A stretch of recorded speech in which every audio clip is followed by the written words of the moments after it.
আজকে আলেম ওলামাদের মাইক কারার মতো কোনো বেয়াদব আছে নাকি বাংলাদেশে?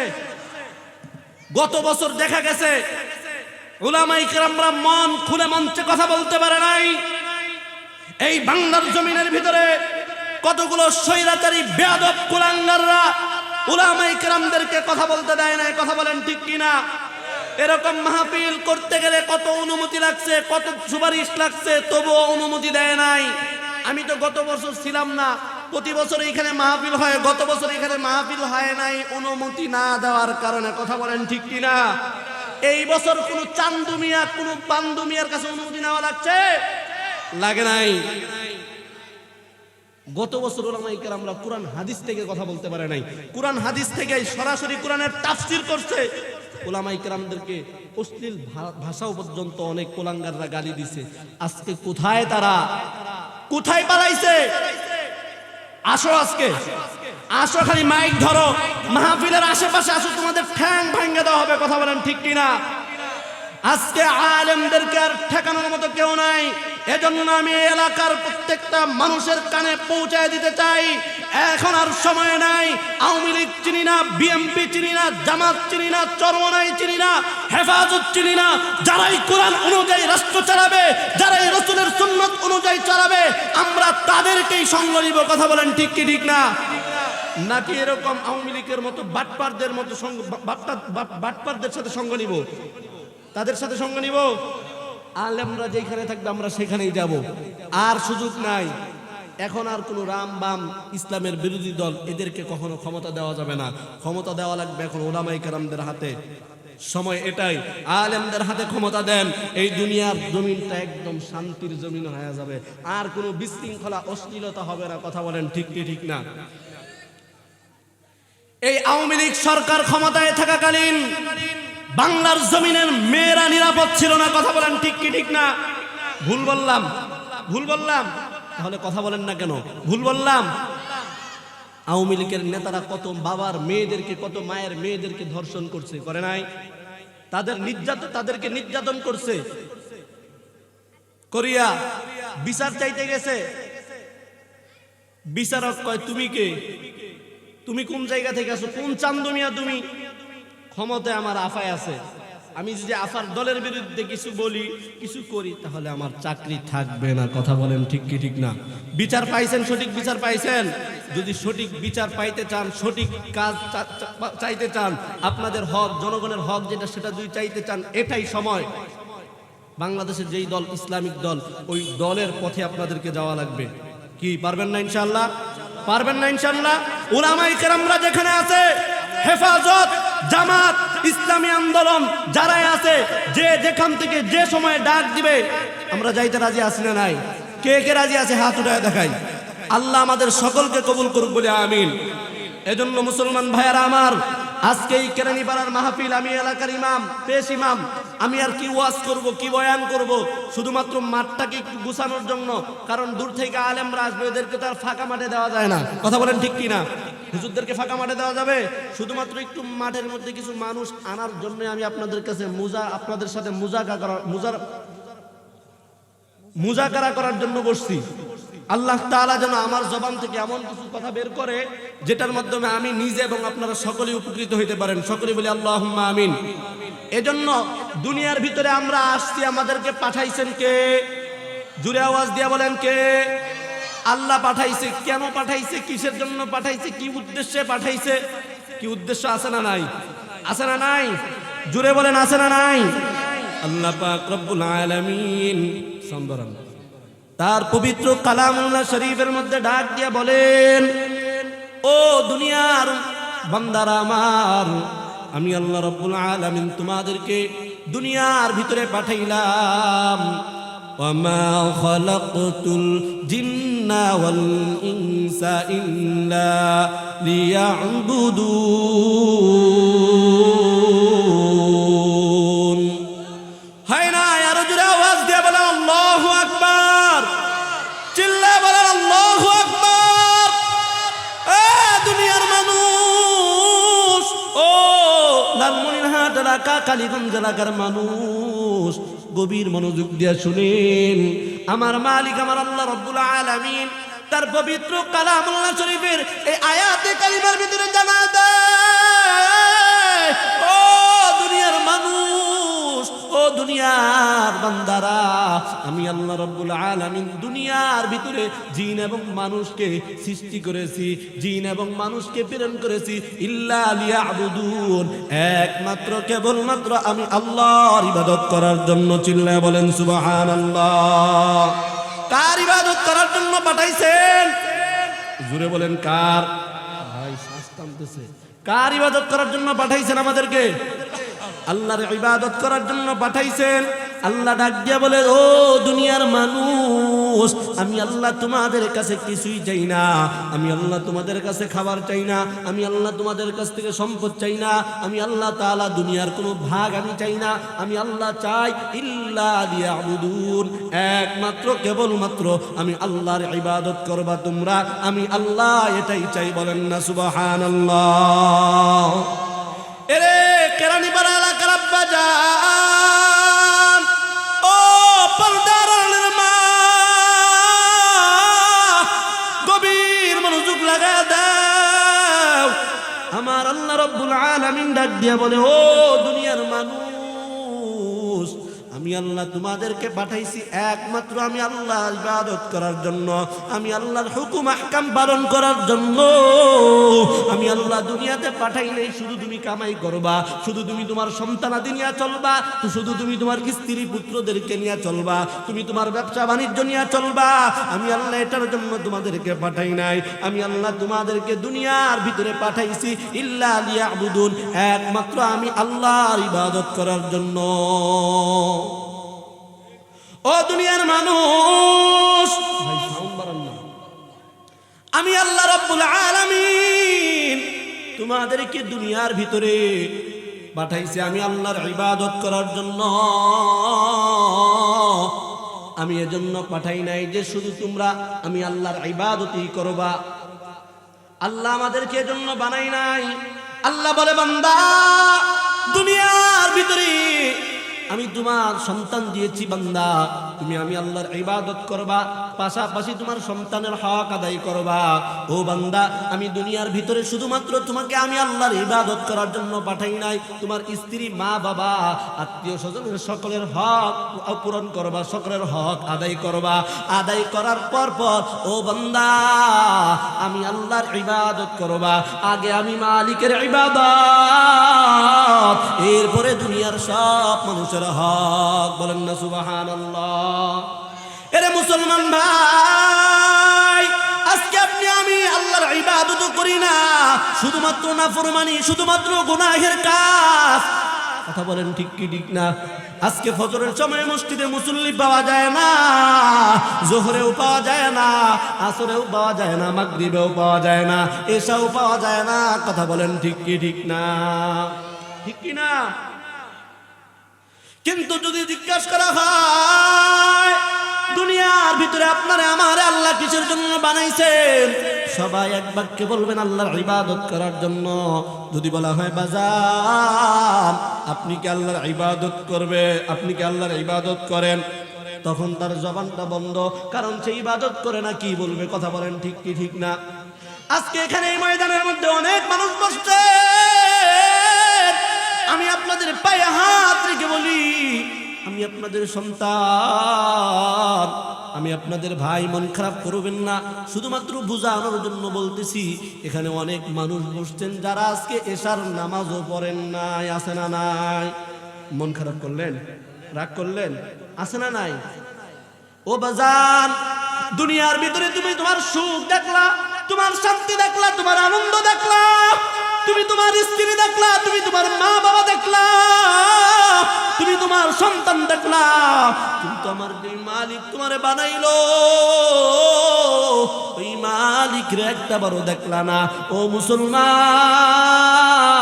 দুনিয়ার 24টা ঘন্টাই তুমি তোমার মারে সময় দাও, তুমি তোমার বাবারে সময় দাও, তোমার স্ত্রী সন্তানদেরকে সময় দাও, তুমি তোমার ব্যবসা বাণিজ্যের ভিতরে সময় দাও, তুমি তোমার বন্ধু বান্ধব বান্ধবদেরকে সময় দাও।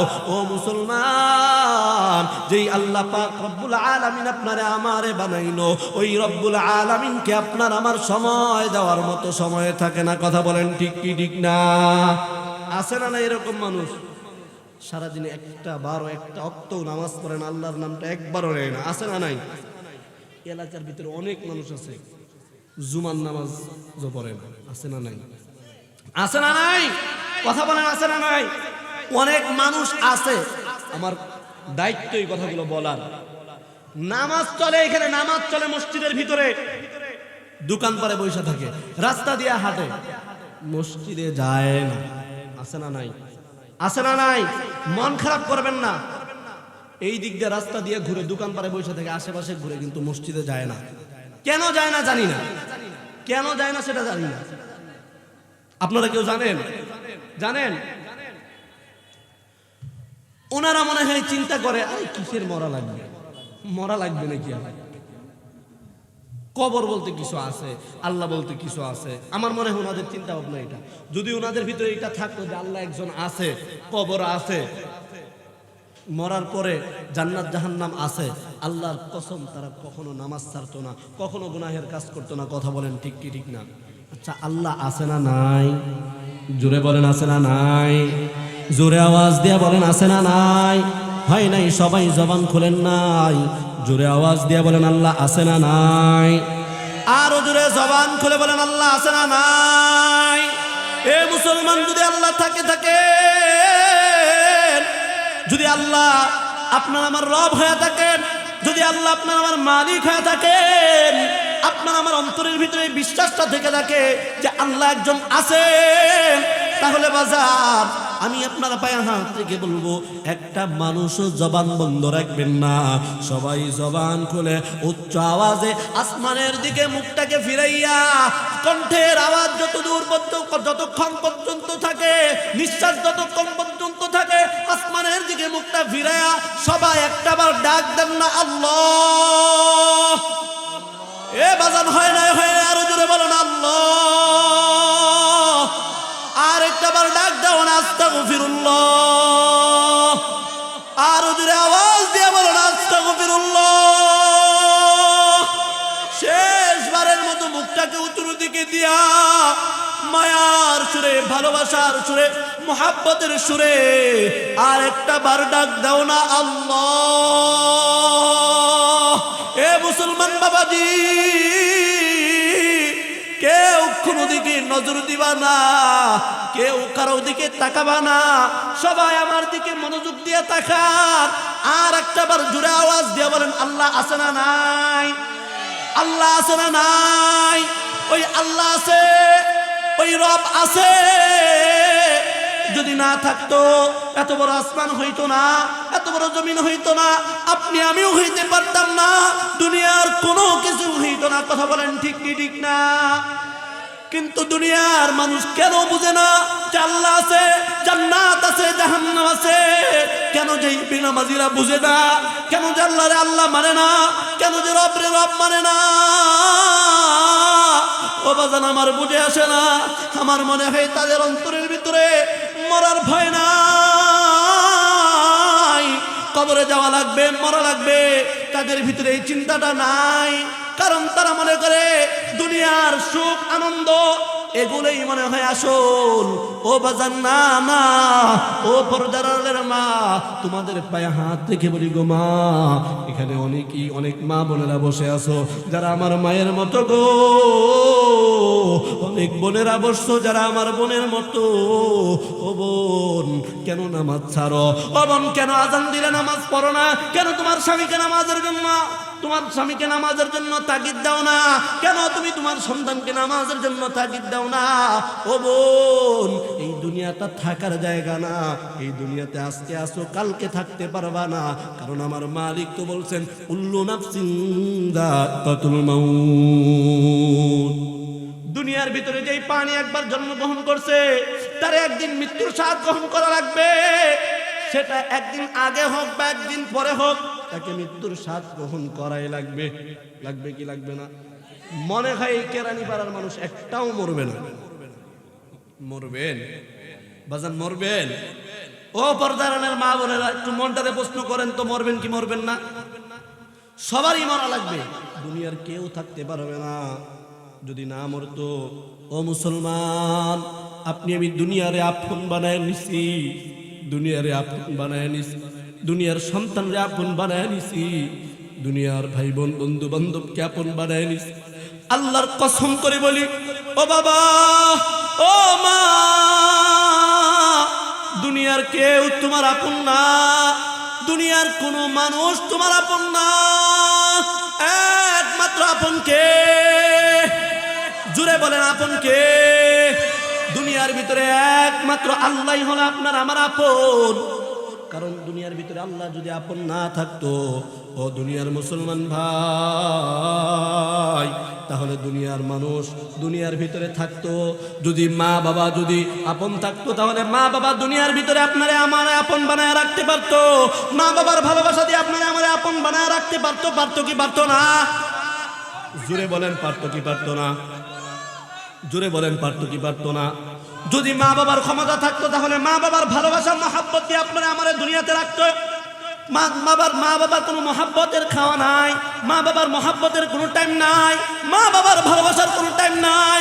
যদি আমার মালিক আপনারা আমারে মহাব্বত করে, যদি আপনার আমার রব আপনারে আমারে মহাব্বত করে, তাহলে এই দুনিয়াতেও থাকতে পারবো, এমনকি পরকালের দুনিয়ার ভিতরেও যাইয়া শান্তিতে থাকতে পারবো। কথা বলেন ঠিক কি ঠিক না? এরে মুসলমান ভাই, আমি আমার আলোচনা সংক্ষিপ্ত করে ফেলবো। অল্প সময় আপনাদেরকে বুঝাইতে চাই, দুনিয়ার ভিতরে থাকতে পারবেন না, কারণ এই দুনিয়ার মায়া আপনার আমার জন্য কিছুই না, আপনার আমার জন্য কিছুই না। ও বাজান, কালকে রাত্রের একটা কারগুজারি শোনাই। গতকালকে রাত্রে আমার মাহফিল ছিল আমার থানায়, আদিতমারি থানায়। আমি মাহফিলে গেলাম, বয়ান শেষ করলাম প্রায় 9:30টার দিকে। বয়ান শেষ করে স্টেজ থেকে নামলাম। নামার পরে আমাকে নিয়ে গেছে খানা খাওয়ার জন্য।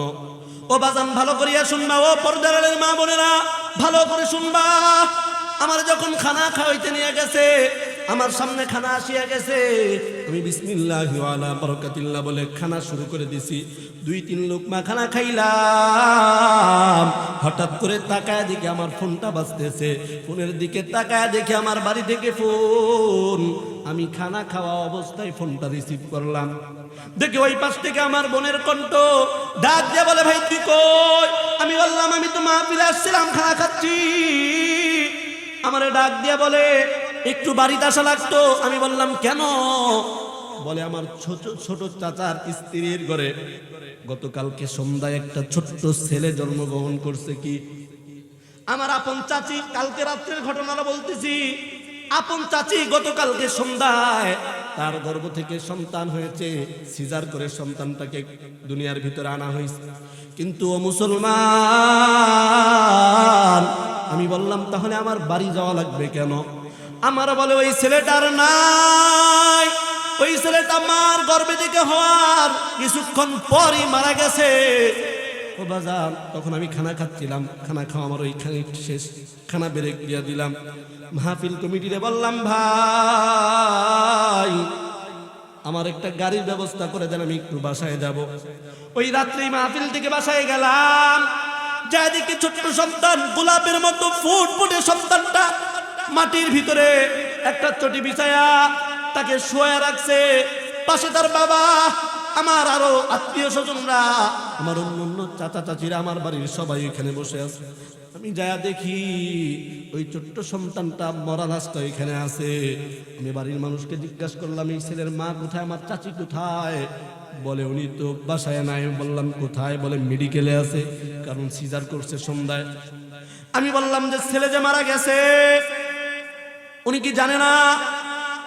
দেখলাম আমার আরেকজন চাচা চোখের পানি ছেড়ে ছেড়ে বলতেছে, বাবা এই ছেলেটা মারা গেছে, আজকে যদি তার মার এই খবরটা দেই যে আপনার সন্তান নেই, আপনার সন্তান মারা গেছে, ওর মা তো আর ঠিক থাকতে পারবে না, কারণ মা তো মা। আর এমনিতে ওনার সিজার করছে, যদি কান্নাকাটি হয় তাহলে ক্ষতি হয়ে যাবে। ও বাজার দেখো, মা 10 মাস 10 দিন সন্তানটাকে গর্ভে ধারণ করলো। গর্ভে ধারণ করার পরও সন্তানটাকে সে মায়া দিয়া মোহাব্বত দিয়ে আটকায় রাখতে পারলো না। ও মুসলমান, যদি মায়ের ভালোবাসা কাজ করত, বাবার ভালোবাসা কাজ করত, কালকে ওই ছোট্ট ছেলেটা আর মারা যাইত না। কথা বলেন ঠিক কি ঠিক না? তাহলে মায়ের ভালোবাসা মোহাব্বত দিয়ে আটকায় ফেলতো। ও মুসলমান, ও পর্দার আড়ালের মা, একটু মনটারে বুঝাও। যদি তোমার একটা কলিজার টুকরা সন্তান মারা যায়, তোমাকে যদি কেউ খবর না দেয়, তুমি মাকে যদি কেউ না জানায়, বলো তোমার মনটা কেমন লাগে? ও বাজার, আল্লাহর কসম করে বলি, ওই কথাটা শোনার সঙ্গে সঙ্গে দেখে আমার চোখ দিয়েও পানি চলে আসলো। আমি মনে মনে বললাম, যখন নাকি ওই সন্তানের মাটাকে বলা হবে, কারণ উনি জানে ওনার ছেলেটা জীবিত আছে, আমার চাচি উনি জানে ওনার ছেলে বেঁচে আছে, জীবিত আছে। যখন মারে বলা হবে তোমার ছেলে নাই, তোমার ছেলেরে মাটির ভিতরে 3.5 হাত কবরের মধ্যে রাখিয়া দেওয়া হয়েছে, বলেন তখন মায়ের মনটা কি বলবে? মা নিজেকে আর সামলাইতে পারবে না। এজন্য মা, ও বোন, তোমারও সন্তান আছে, তোমারও স্বামী আছে, তোমার আত্মীয় স্বজন আছে। দুনিয়ার কালো মোহাব্বত, দুনিয়ার কালো ভালোবাসা দিয়া কাউকে কেউ আটকাইতে পারবে না। একদিন সবারই মৃত্যুবরণ করা লাগবে। কথা বলেন ঠিক কি ঠিক না? এজন্য আল্লাহ বানাইছেন ইল্লা লিয়াবুদুন, আল্লাহর ইবাদত করার জন্য আপনারা আমারে বানাইছেন। আল্লাহ বলে, গোলাম, আমি তোমাদেরকে আমি আল্লাহর ইবাদত করার জন্য বানাইছি। ও মুসলমান, আল্লাহ তার ইবাদত করার জন্য আপনারা আমারে বানাইছে, কিন্তু আপনি আমি আল্লাহর ইবাদত করি না। ঠিক কি ঠিক না? নামাজের সময় খুঁজা পাওয়া যায় না। রমজান মাসে তারাবির মধ্যে, রমজান মাসে রোজার মধ্যে আপনারা খুঁজা পাওয়া যায় না। কোনো ভালো কাজের মধ্যে আপনারা পাওয়া যায় না। যত খারাপ বেহায়া অশ্লীলতা কাজ আছে, ওই কাজগুলোরে আপনারা সর্বপ্রথম পাওয়া যায়। কথা বলেন ঠিক কি ঠিক না? যদি বলা হয় আপনি কেন নামাজ পড়েন না, বলে সময় পাই না। ধান কাটা লাগছে, সময় কখন যায় বাবা? অনেকে আছে 5 ওয়াক্ত নামাজ পড়ে, বাজার মন খারাপ করবেন না, মসজিদে আসেন বাবা, যতই কাজ থাকুক মসজিদে আসবেন। যদি মসজিদে নাও আসতে পারেন, দরকার পড়লে বাড়িতে নামাজটা পড়বেন, কিন্তু নামাজ কখনো বাদ দিয়েন না। কারণ আল্লাহ আপনারা আমারে বানাইছে তার ইবাদত করার জন্য। দুনিয়ার সব জায়গায় টাইম দিতেছেন, দুনিয়ার সব জায়গায় সময় দিতেছেন, আপনার কাছে টাইম আছে, সময় আছে, কিন্তু যে আল্লাহ আপনারা আমারে বানাইলো, আল্লাহর দেওয়ার মতো আপনার আমার কাছে সময় নাই। কথা বলেন ঠিক কি ঠিক না? আপনি আপনার দুনিয়ার ভিতরে আপনি আপনার মা বাবাকে টাইম দেন, আপনার কাছে সময় আছে। আপনি আপনার স্ত্রীকে টাইম দেন, আপনার কাছে সময় আছে। আপনি আপনার সন্তানকে টাইম দেন, আপনার কাছে সময় আছে। আপনি আপনার বন্ধু বান্ধবকে টাইম দেন, আপনার কাছে সময় আছে। আপনি আপনার ব্যবসা বাণিজ্যের ভিতরে টাইম দেন, আপনার কাছে সময় আছে। ও যুবক ভাই, তুমি ফেসবুকের মধ্যে টাইম দাও, তোমার কাছে সময় আছে। তুমি ইন্টারনেটের ভিতরে টাইম দাও, তোমার কাছে সময় আছে। গার্লফ্রেন্ডের কাছে টাইম দাও, তোমার কাছে সময় আছে। ও মুসলমান, খারাপ কাজের মধ্যে যাইয়া টাইম দাও, তোমার কাছে সময় আছে। কিন্তু যেই মালিক আপনারে আমারে বানাইছে, যেই মালিক আপনারে আমারে সৃষ্টি করছে, যেই মালিক আপনারে আমারে খাওয়ায়, যেই মালিক আপনারে আমারে রিজিক দেয়, ওই মালিকরে টাইম দেওয়ার মতো আপনার আমার কাছে সময় নাই। কথা বলেন ঠিক কি ঠিক না? আছে? আপনারা আমারে খাওয়ায় কে? এ যুবকরা কথা বলো, খাওয়ায় কে? নাকি বাপে কামাই করে যেটা খাওয়ায় এটা খাও? বাপের শক্তি দিছে কে? এই বাপরে বানাইছে কে? মারে বানাইছে কে? তোমারে আমারে বানাইছে কে? খাওয়ায় কে? রিজিক দেয় কে? এক সময় বাড়ি কাঁচা ছিল, টিনের ছিল, এখন বিল্ডিং করছো, দিছেন কে? আপনার আমার হায়াত দিছেন কে? দুনিয়ার ভিতরে সব কিছু আল্লাহ দিছে। আপনার মা আপনারে কিছুই দেয় নাই, আপনার বাবা আপনারে কিছুই দেয় নাই, আপনার বন্ধু বান্ধব আত্মীয় স্বজন আপনারা আমারে কিছুই দিবে না। ওই মালিক সব আপনারা আমারে দিছে, কিন্তু ওই মালিকের আপনি আমি টাইম দেই না, সময় দেই না। ও মুসলমান, বলেন ওই মালিকরে টাইম দেওয়ার দরকার আছে না নাই? ওই মালিকরে সময় দেওয়ার দরকার আছে না? আছে না নাই? কতটুক সময়? 5 ওয়াক্ত নামাজ, 24 ঘন্টার ভিতরে 5 ওয়াক্ত নামাজ পড়তে বেশি সময় লাগে বাবা? সর্বোচ্চ হিসাব করে দেখেন, 5 ওয়াক্ত নামাজ পড়তে 2 ঘন্টা, 20 মিনিট করে ধরলে 2 ঘন্টা লাগে, সর্বোচ্চ সময় লাগে 20 মিনিট। কোন নামাজ পড়তে 20 মিনিট লাগে না? লাগে? 24টা ঘন্টার ভিতরে 2টা ঘন্টা আল্লাহর জন্য কে কে দিতে রাজি আছেন? হাত উঠায়া দেখান। আল্লাহ তুমি আমাদের সকলকে কবুল করো বলি আমিন। আল্লাহ আমাদের সকলকে পাঁচ ওয়াক্ত নামাজি বানাও বলি আমিন। আল্লাহ তুমি আমাদের সকলকে তোমার হুকুম আহকামগুলো মানার তৌফিক দান করো, সকলে বলে আল্লাহুম্মা আমিন। হাত নামান। আমি সংক্ষিপ্ত আলোচনা করলাম, আলোচনার কোনো ভূমিকাও নাই, আলোচনার কোনো বিষয় ভিত্তিকও নাই, অগোছানো আলোচনা করলাম শুধুমাত্র একটু মাঠটাকে ধরে রাখার জন্য। আমার ভাই আইসা আমার পাশে বসে আছে, আলেম মানুষ, আমার বড় ভাই, বেয়াদবি মাফ চাই, ওনাকে বসায় কথা বলছি। আর সর্বোপরি আমার কথা যে আলোচনা করলাম কিছুই বোঝাইতে পারিনি, কারণ আলোচনা এখনো ঢুকিও নাই, কেবল খালি ঢুকবো, গেট খালি খুলছি, দরজার তালা খালি খুলছি। সময় না থাকলে তো আলোচনা করার কোনো সুযোগ নেই, কথা বলেন ঠিক কি ঠিক না? এজন্য আমি বলবো এই এলাকার যারা আছেন, শুধু এই এলাকা না, আশেপাশে যারা আছেন, পাঁচ ওয়াক্ত নামাজ পড়বেন, আল্লাহর ইবাদত করবেন, নিজে পড়বেন, নিজের সন্তানাদি আত্মীয় স্বজন সকলকে নামাজের দাওয়াত দিবেন। নিজে নামাজ পড়লেন, মা বাবা নামাজ পড়লো না, সন্তান নামাজ পড়লো না, নিজে ফজরের নামাজ পড়লেন, আপনার বেড়ায় না ডাইগা ঘুমাইতেছে, এই নামাজ পড়ে কোনো লাভ নাই, কোনো লাভ নাই, কোনো লাভ নাই, কথা বলেন ঠিক কি ঠিক না? নামাজ পড়াও জাহান্নামে যাওয়া লাগবে, কথা বলেন ঠিক কি ঠিক না? এজন্য নিজেও নামাজ পড়া লাগবে, সন্তানরাও নামাজের দাওয়াত দেওয়া লাগবে, স্ত্রী আত্মীয় স্বজন মা বাবা সবাইরে নামাজের দাওয়াত দেওয়া লাগবে। কি লাগবে কি লাগবে না? আল্লাহ তাআলা আমাদের সকলকে কবুল করুক বলে আল্লাহুম্মা আমিন। আমার এই সংক্ষিপ্ত অগোছানো আলোচনার কারণে আমি আপনাদের কাছে বেয়াদবি মাফ চাই। আপনারা আমার মুরব্বী, অনেকে আমার ভাইয়ের সমান, অনেকে বাবার সমান, বিশেষ করে পর্দার আড়াল থেকে আমার মা বোনরা দেখতেছেন, সকলের পায়ে হাত রেখে আমি আপনাদের কাছে মাফ চাই। সবাই আমার ক্ষমার দৃষ্টিতে দেখবেন। অগোছানো আলোচনা করলাম, এই আলোচনার মাধ্যমে যে কথাগুলো ভালো আমাদের কল্যাণময় হবে, ওই কথাগুলোর মধ্যে সর্বপ্রথম আমাকে আমল করার তৌফিক দান করুক, এরপর আপনাদের সকলকে আমল করার তৌফিক দান করুক। সকলে বলে আল্লাহুম্মা আমিন।